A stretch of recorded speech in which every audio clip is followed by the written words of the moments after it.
Hoje contarei uma história de vida. Minha vida. Mas antes, se inscreva no canal, curta e ative o sininho para eu saber se estão gostando. Porque o que vou dizer aqui talvez seja a história de muita gente que, como eu, passou anos sendo ignorada, desacreditada, esquecida. Eu cresci numa casa apertada com paredes finas e muitos silêncios. Não por falta de barulho, mas porque ninguém me escutava mesmo quando eu gritava por dentro.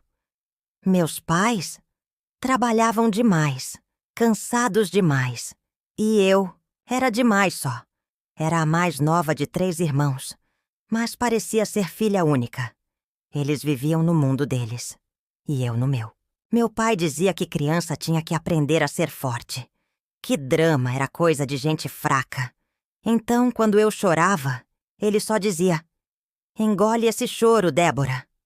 E eu engolia até esquecer o gosto.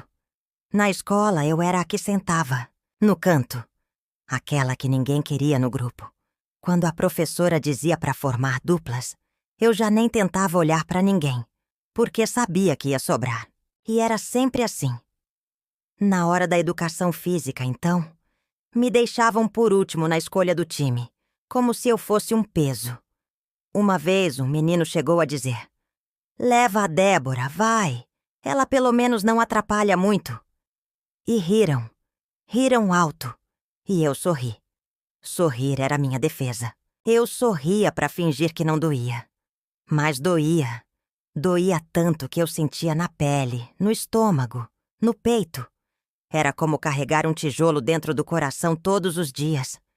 Eu era chamada de estranha, de esquisita, de muda. Porque eu não falava. Mas o que ninguém entendia é que eu não falava porque ninguém ouvia. Eu tentava. Deus sabe que eu tentava. Uma vez escrevi bilhetes e deixei na mochila das meninas da sala. Coisas bobas, tipo: "Gostei do seu cabelo hoje." Ou: "Você desenha muito bem." Nenhuma respondeu. Nem mesmo olharam para mim no dia seguinte. Algumas jogaram o bilhete no lixo, ali mesmo na minha frente. Eu me senti um erro. Um erro que respirava. Em casa, a televisão era minha única companhia. Ficava vendo programas de auditório, novelas, desenhos. E cada personagem parecia ter mais importância no mundo do que eu. Eu imaginava ser como eles. Queria ser alguém que as pessoas esperassem ver. Alguém que fizesse falta. Porque, até então, eu achava que se eu sumisse, ninguém notaria. Talvez minha mãe sentiria falta da louça lavada. Meu pai talvez só perceberia na hora de reclamar de alguma coisa que não estivesse feita. Mas de mim, da Débora, da pessoa, acho que ninguém sentiria. Na 4ª série, teve uma apresentação de Dia das Mães. Cada criança tinha que dizer uma frase no microfone. Eu passei a semana toda decorando a minha. Era simples. Só tinha que dizer: "Mãe, obrigado por cuidar de mim todos os dias." Mas na hora, quando chegou minha vez, o microfone falhou. Ninguém ouviu nada. A professora passou direto para outra criança. E pronto. Nem tentaram de novo. Eu quis gritar. Gritar com tudo que eu tinha. Mas só fiquei parada ali, segurando o microfone desligado com a garganta ardendo. Uma lágrima caiu e eu fingi que era alergia. Sempre tinha uma desculpa para não parecer fraca. Minha mãe me abraçou depois, mas era aquele abraço rápido, automático, como quem quer mostrar apoio, mas não sabe o que está apoiando. Ela vivia cansada, e eu entendia. Meu pai, ele nem comentou. Provavelmente nem percebeu que eu tinha subido no palco. Os anos foram passando, e eu fui aprendendo a desaparecer. Não porque eu queria, mas porque era mais seguro assim. Ser invisível era dolorido, mas ser notada e ridicularizada era pior. Então eu me escondia atrás dos livros, dos cadernos, dos desenhos que fazia no canto das folhas. Eu inventava mundos onde eu era heroína, onde alguém olhava para mim com orgulho. onde se eu falasse, alguém escutava. Uma vez, na 6ª série, a professora pediu uma redação sobre o que queríamos ser quando crescer. Eu escrevi que queria ser uma história. Isso mesmo, uma história. Daquelas que as pessoas contam, lembram, que fazem chorar ou sorrir. Entreguei o texto sem esperar nada, e ela leu em voz alta na sala. No meio da leitura, ela parou, me olhou e perguntou: "Foi você que escreveu isso?" Eu só assenti com a cabeça, e ela disse: "Você tem algo especial, menina." Foi a primeira vez que alguém me chamou de especial. Não por pena, não por ironia, mas porque viu algo em mim. Aquilo ficou na minha cabeça por dias, como uma música que não sai. Mas no dia seguinte, uma colega virou e disse: "Duvido que tenha sido você que escreveu. Foi seu irmão, né?" E riu. E aquilo apagou tudo de novo. Um elogio nunca durava muito, porque logo vinha alguém pra me lembrar do meu lugar. E meu lugar aparentemente era nenhum. Na adolescência, tudo ficou mais difícil. Porque aí, além de invisível, eu era pobre. As roupas que eu usava eram doadas, ou da feira. Eu passava batom só quando sobrava algum restinho no espelhinho quebrado do banheiro. E mesmo assim, diziam que eu queria aparecer. Uma vez, um garoto virou pra mim e disse: "Você até que é bonitinha, se não fosse tão apagada." E isso ficou gravado em mim como ferro quente. Meu refúgio era um caderno velho de capa azul. Lá eu escrevia tudo. Desabafos, histórias, pensamentos. Era o único lugar onde eu sentia que existia. Eu colocava tudo ali. Minha raiva, minha tristeza, minhas vontades, meus sonhos. Era como se o papel fosse meu melhor amigo, o único que me ouvia sem julgar. Nessa época, minha mãe começou a ficar doente. Uma tosse que não passava, um cansaço que não era só físico. Eu comecei a cuidar da casa, dos remédios, das contas, e a escola virou o segundo plano. Mas eu não desisti. Mesmo exausta, eu ia. Mesmo com os olhos ardendo, eu prestava atenção. Porque no fundo, bem no fundo, eu ainda queria ser alguém. Alguém que fizesse diferença.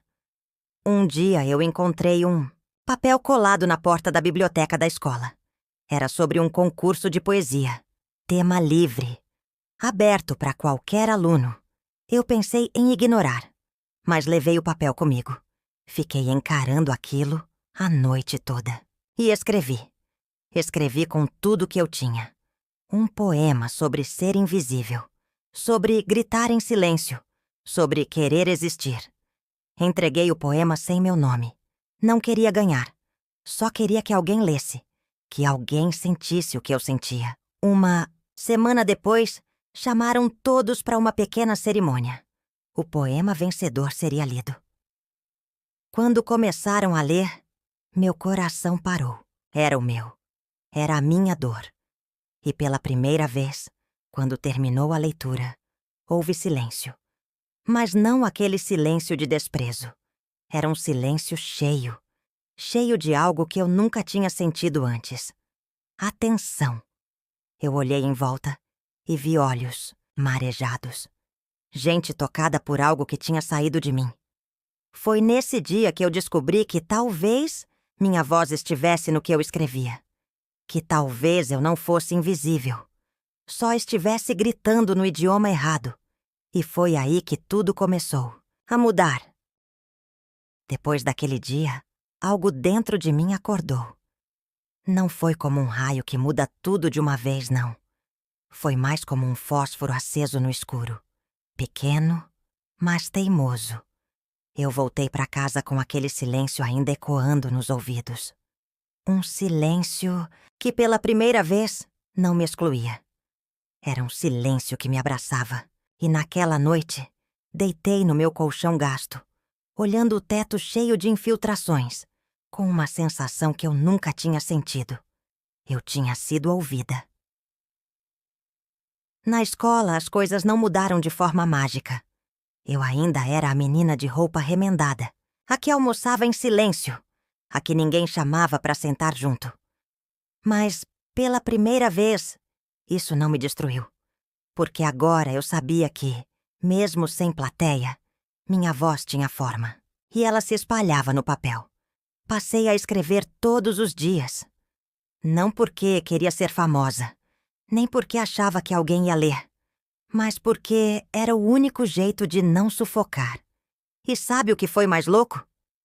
Um mês depois, a professora de português me chamou no final da aula e disse: Débora, você já pensou em escrever para valer? Existe um curso de redação gratuito, à noite, num centro cultural no centro da cidade. Eu nunca tinha ido ao centro da cidade sozinha, mas eu fui.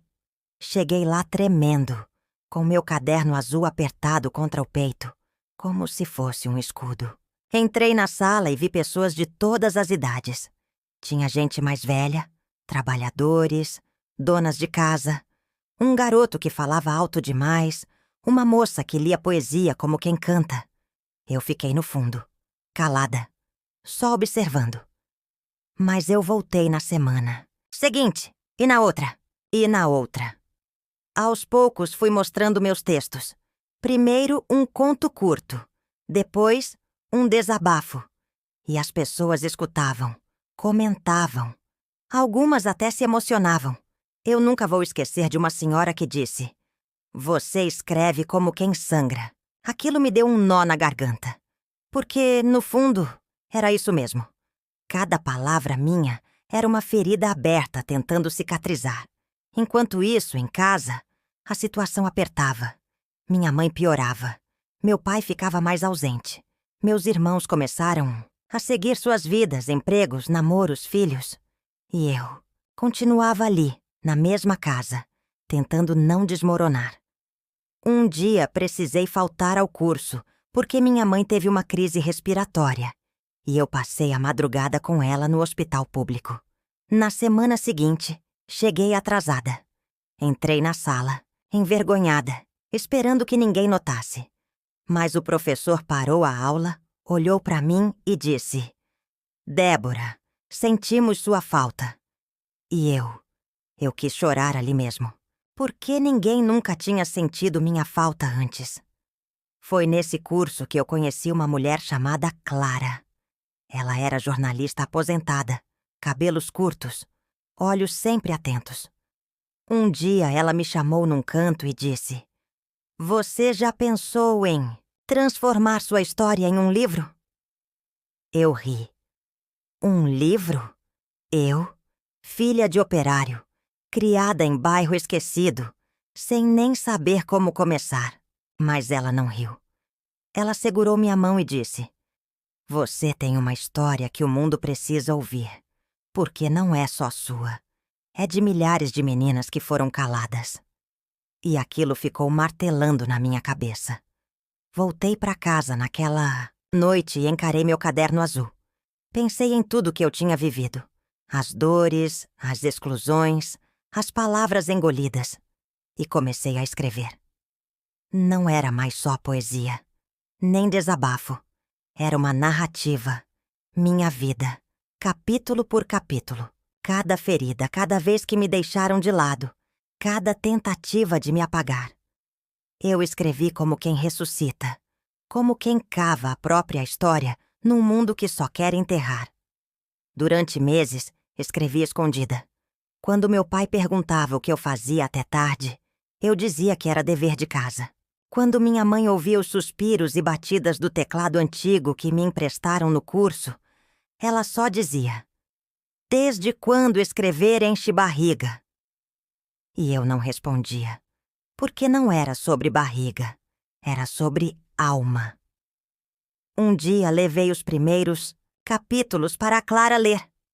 Ela ficou em silêncio enquanto lia. Virava as páginas devagar.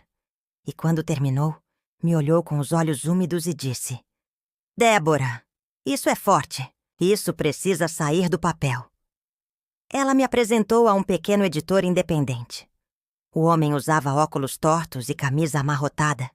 Mas quando leu meus textos, ajeitou os óculos e disse: Você tem uma faca nas palavras e corta onde dói.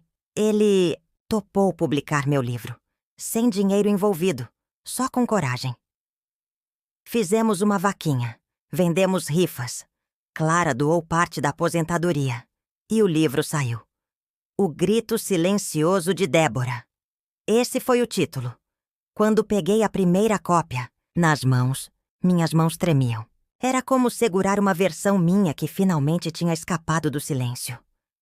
Lançamos o livro numa biblioteca pequena, quase vazia. No início vieram só algumas pessoas do curso, mas alguém tirou uma foto, postou nas redes e, de repente, uma moça de um blog de literatura apareceu.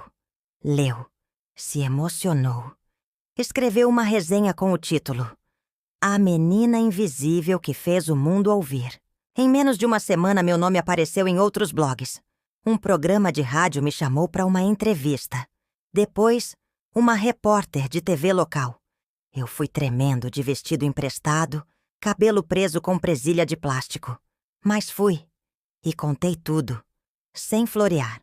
Contei sobre os anos sendo ignorada, sobre os bilhetes jogados fora, sobre o microfone mudo, sobre o caderno azul. A entrevista viralizou. Gente de todo canto começou a me escrever. Meninas dizendo: senti como se você tivesse contado minha história. Mulheres dizendo: eu também fui esquecida. Obrigada por lembrar de mim. E aquilo me desmontou, porque de repente eu entendi. Tudo o que eu vivi, todo o silêncio, toda a exclusão, tudo aquilo não foi à toa. Eu tinha virado voz, voz de quem nunca teve, voz de quem nunca pôde. E foi assim que começou.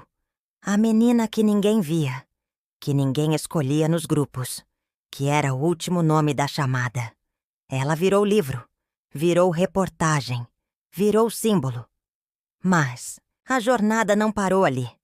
Porque o mundo viu, mas o mundo também testa. E o que veio depois foi ainda mais forte. Depois que o livro saiu e as entrevistas começaram, eu me senti como se tivesse sido arrancada de um quarto escuro, onde vivi por anos. Era luz demais de uma vez só. E no começo, parecia um sonho. Meu nome nos sites, meu rosto na TV. Pessoas me escrevendo como se eu fosse alguma coisa importante. Mas eu sabia que o mundo não é gentil com quem ele ignorou por muito tempo. Eu sabia que quando a gente começa a ser vista, a gente também vira alvo. Os dias ficaram mais corridos. Entre entrevistas, convites para eventos literários e encontros com leitores, eu mal dormia. Ainda morava na mesma casa. Ainda dividia o mesmo colchão com a minha mãe, que adoecia um pouco mais a cada semana. Eu tentava segurar tudo sozinha. O reconhecimento, as contas, a culpa de estar me afastando de quem sempre esteve em silêncio ao meu lado. Mas foi num desses eventos, num encontro literário numa cidade vizinha, que eu senti o primeiro corte. Eu tinha terminado de falar sobre o livro quando uma mulher da plateia se levantou e disse com um tom frio: você romantiza a pobreza. Vende sofrimento para subir na vida. É mais uma dessas que ganha atenção contando tragédia. Eu congelei. Senti minhas mãos suarem, o coração acelerando. Quis responder, mas minha voz não saiu. O público ficou em silêncio. E eu lembrei de quando tinha 12 anos e ninguém me defendia. Voltei para casa e chorei escondida no banheiro.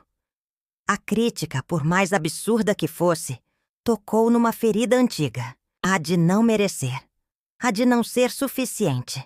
A de só ter valor quando falava da dor. E eu me perguntei se aquilo tudo era mesmo real. Se o mundo só queria me ver se eu estivesse machucada. Na internet começaram a surgir comentários. Alguns me chamando de guerreira. Outros me chamando de oportunista. Um homem escreveu: mais uma vitimista querendo fama. Aposto que exagerou tudo. Aquilo doeu mais do que eu gostaria de admitir. Porque eu passei a vida tentando ser ouvida. E agora que falavam meu nome, era como se tentassem arrancá-lo da minha boca. Mas eu continuei. Não por orgulho, mas por necessidade. Porque eu sabia que minha história não era só minha. E que, se eu me calasse agora, talvez outra menina como eu, lá do outro lado da cidade, ia acreditar que também não valia a pena tentar. Foi então que recebi o convite que mudou tudo. Um produtor de uma editora grande me ligou. Disse que leu meu livro e queria que eu escrevesse outro. Não um livro de memórias, mas um romance. Ficcional, com personagens criados por mim. Queremos ver se sua escrita se sustenta fora da sua própria dor. Ele disse. Aquilo me bateu como um soco. Como se minha vida fosse só um trampolim para algo mais comercial. Mas aceitei. Passei meses escrevendo esse segundo livro. Foi a coisa mais difícil que já fiz. Porque agora eu não podia apenas sangrar no papel. Eu precisava construir, imaginar, inventar e, mesmo assim, fazer doer. Criei a história de uma menina que fugia de casa escondida, se encontrava com livros velhos numa biblioteca abandonada e escrevia bilhetes anônimos para pessoas que estavam prestes a desistir da vida. Cada capítulo era como escrever cartas para mim mesma, do passado. Quando o livro ficou pronto, a editora aprovou. Publicaram em tiragem nacional. Fui chamada para uma feira internacional de livros. Me vi entrando num avião pela primeira vez, com as mãos suando tanto que mal consegui apertar o cinto. Lá, entre escritores premiados e jornalistas famosos, eu me senti pequena de novo, invisível. Mas quando subi ao palco e li um trecho do livro, vi lágrimas nos olhos de uma mulher, que sequer falava meu idioma. E eu entendi. Minha dor, mesmo vestida de ficção, era universal. Só que o sucesso trouxe uma coisa que eu não esperava: distância. Meus irmãos começaram a me tratar como se eu fosse uma estranha. Diziam que eu me achava, que tinha virado a intelectualzinha da família. Meu pai me acusou de expor nossa história. E minha mãe mal falava. Cada vez mais fraca, mais silenciosa. Eu passava noites ao lado da cama dela, lendo em voz alta trechos dos meus textos, torcendo para que aquilo chegasse a algum lugar dentro dela. Às vezes achava que sim. Outras, achava que ela só ouvia o cansaço do mundo. Numa dessas noites, enquanto segurava a mão dela, ela disse: Débora, você não foi feita para agradar ninguém. Foi feita para dizer. Então diga, mesmo que ninguém aplauda. E eu chorei, como criança, porque era tudo o que eu precisava ouvir. Depois da morte da minha mãe, eu sumi por um tempo. Fiquei semanas sem escrever, sem atender telefone, sem dar entrevistas. Pensei até em desaparecer, voltar pro anonimato. Mas recebi uma carta, escrita à mão. Era de uma menina do interior do Ceará. Ela dizia que queria desistir da vida, que se sentia um erro desde pequena, que ninguém ouvia a voz dela. Mas que, ao ler meu primeiro livro, ela escreveu o próprio pela primeira vez. E que ia se inscrever no vestibular de letras. Aquilo me quebrou e me refez. Porque, no fim, não era sobre sucesso. Era sobre legado. Sobre deixar pegadas para que outras consigam andar. Então eu voltei. Voltei com força. Escrevi um terceiro livro. Montei oficinas de escrita para meninas da periferia. Levei meus cadernos para dentro de escolas, centros comunitários, unidades socioeducativas. Porque eu sabia o que era crescer achando que a sua história não importava. E mesmo com todas as críticas, com todas as tentativas de apagamento, eu segui. Porque se tem uma coisa que aprendi, é que o mundo pode te ignorar por anos, mas ele nunca vai esquecer quando você o obriga a ouvir. Eu achava que depois da terceira publicação, depois das oficinas, depois das palmas, eu finalmente tinha vencido. Mas ninguém avisa que a vitória também cobra um preço. Porque, quando a gente é ignorada por tempo demais, a gente começa a se acostumar com o silêncio. E quando o barulho chega, ele assusta, confunde e, às vezes, machuca mais do que a ausência. Eu comecei a receber convites para palestras em lugares que jamais imaginei entrar um dia. Universidades, câmaras municipais, até uma conferência internacional sobre mulheres e literatura em Bogotá. Fui chamada de referência, de exemplo. Ouvi pessoas repetirem minha história como se fosse uma fábula. E, dentro de mim, algo doía, porque aquilo era real demais para ser bonito. As pessoas falavam da menina que cresceu ignorada e venceu. Mas esqueciam da mulher que ainda chorava escondida no banheiro, mesmo adulta, porque achava que, a qualquer momento, alguém ia bater no ombro dela e dizer: "Acabou. A gente descobriu que você não é tudo isso. Pode voltar pro anonimato." Era como se eu vivesse com uma mala pronta dentro de mim, pronta para ir embora, pronta para sumir, porque eu nunca me senti pertencente, nem nas ruas da infância, nem nas salas brancas de eventos. Era como se eu estivesse o tempo inteiro tentando provar que merecia estar ali, e não conseguia. Teve um momento que me marcou muito. Eu estava palestrando numa escola pública da Zona Leste de São Paulo. Era um projeto meu, desses que eu fazia questão de manter, mesmo quando não dava tempo nem para comer direito. Na saída, uma menina me esperou no portão, tímida, com um uniforme rasgado e uma pasta cheia de folhas amassadas. Ela me entregou aquilo como se fosse ouro. Disse: "Tia, isso aqui é minha história, mas não conta pra ninguém." Eu voltei pra casa com aquela pasta apertada no peito. E quando abri, vi palavras cruas, duras, mal escritas, mas de uma força absurda. Ela falava de abuso, de fome, de abandono e de uma coisa que me cortou. Ela disse que só escrevia porque, por um tempo, achou que se escrevesse bastante, Deus podia ler e vir buscá-la. Eu chorei a noite inteira, porque ali estava a Débora, de 1992. A menina que rezava no quarto escuro, sem saber se alguém escutava. A menina que escrevia nos cadernos da escola não para ser lida, mas para existir.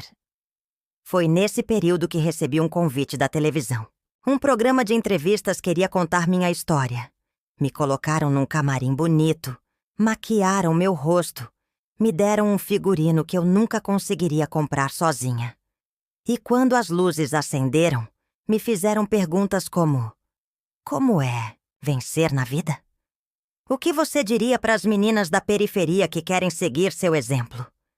Eu sorri, falei, agradeci, mas quando cheguei em casa, vomitei no banheiro, literalmente, porque tudo aquilo me parecia uma fantasia desconfortável, como se tivessem tirado minha verdade, colocado num vitral e agora usassem como enfeite de superação.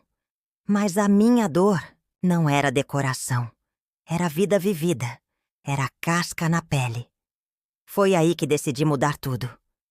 Criei um projeto chamado Vozes Silenciadas, e a proposta era simples: coletar histórias de mulheres que nunca seriam chamadas para dar entrevista. Mulheres que limpam banheiros, que criam filhos sozinhas, que vendem bala no semáforo. Eu mesma ia até elas, gravava, escrevia, publicava nas minhas redes. E com isso perdi seguidores, perdi contratos. Algumas editoras diziam que eu estava politizando demais, que deveria focar em coisas leves. Mas sabe o que me segurou? Uma carta, outra, vinda de uma senhora do interior de Minas. Ela dizia que pela primeira vez se viu num texto, que nunca pensou que alguém poderia querer, ouvir o que ela tinha a dizer, que se sentia viva. Ali eu entendi. A minha missão nunca foi ser celebrada, foi ser ponte. Foi nessa época também que descobri algo que me desmontou. Um dia, organizando umas caixas da minha mãe, ela já tinha partido há meses, encontrei um caderno. Era dela.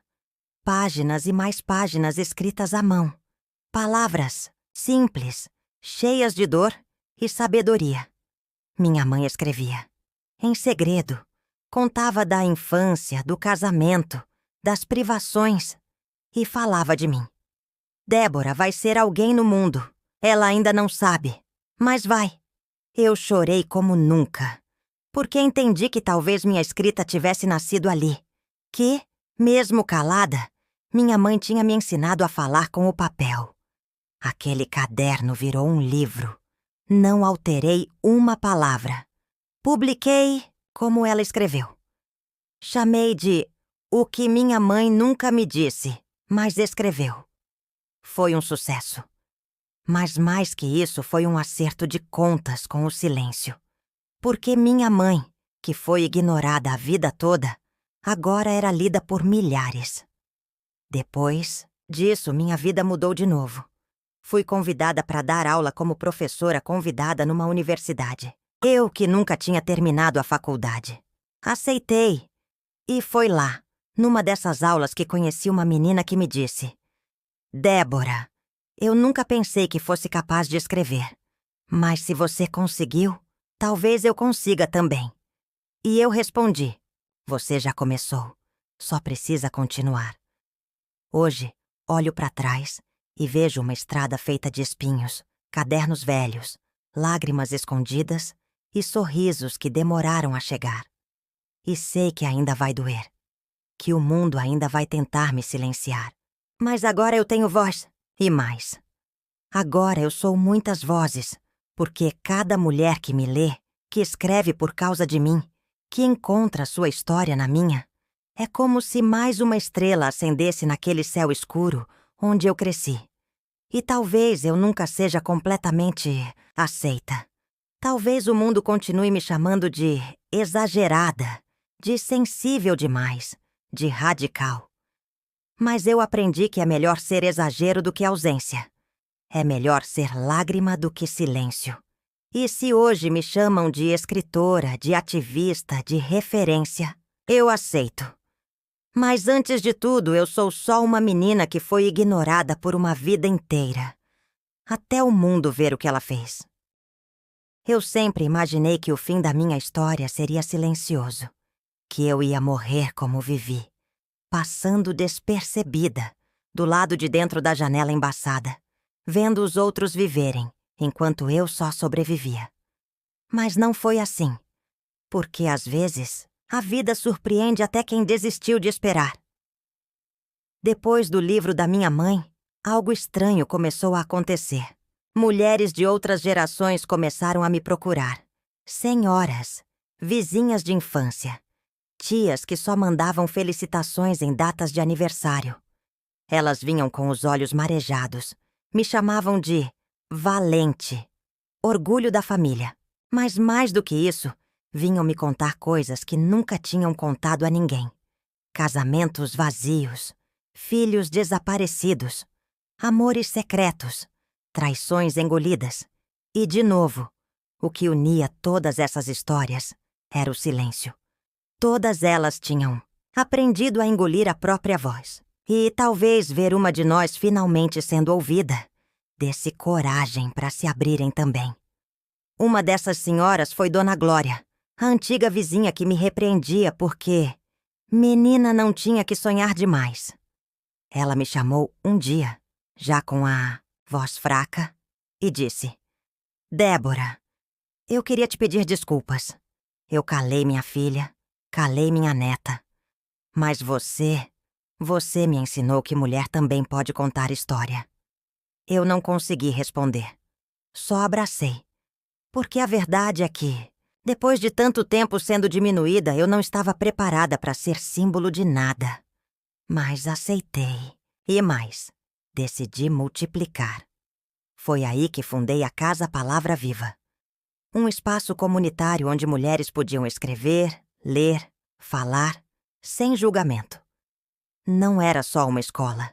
Era um santuário, uma trincheira, uma salvação. Muitas entravam, ali caladas, e saíam gritando com a alma.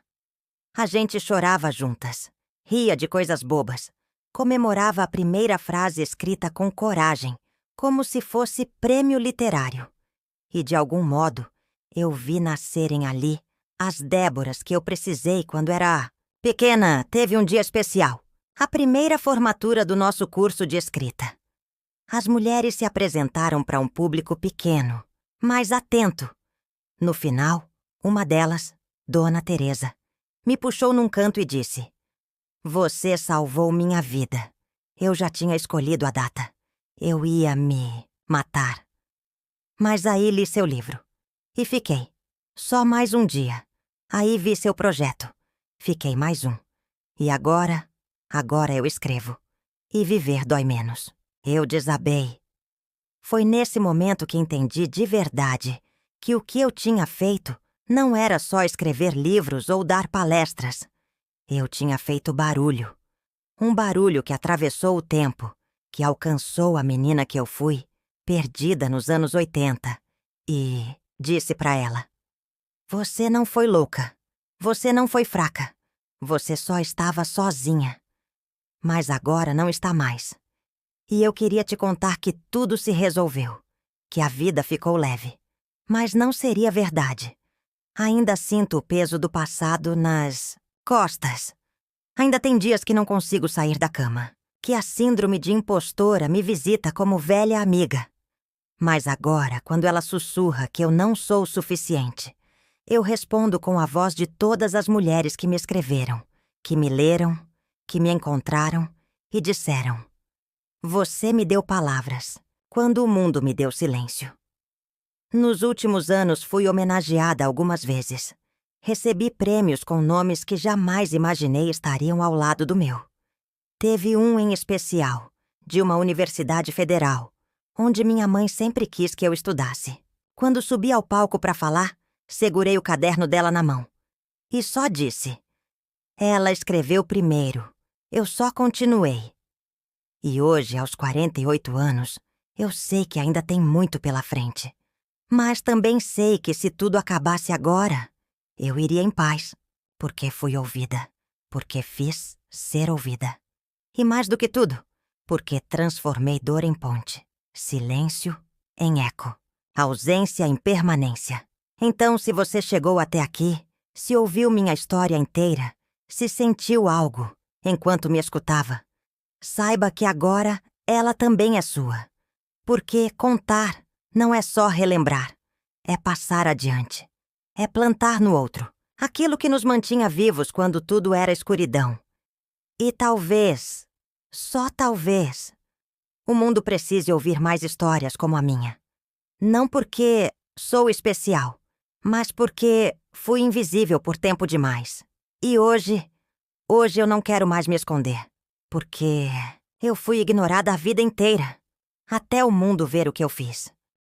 Se você gostou, se inscreva no nosso canal, deixe seu gostei e ative o sininho de notificações para eu trazer mais histórias como essa.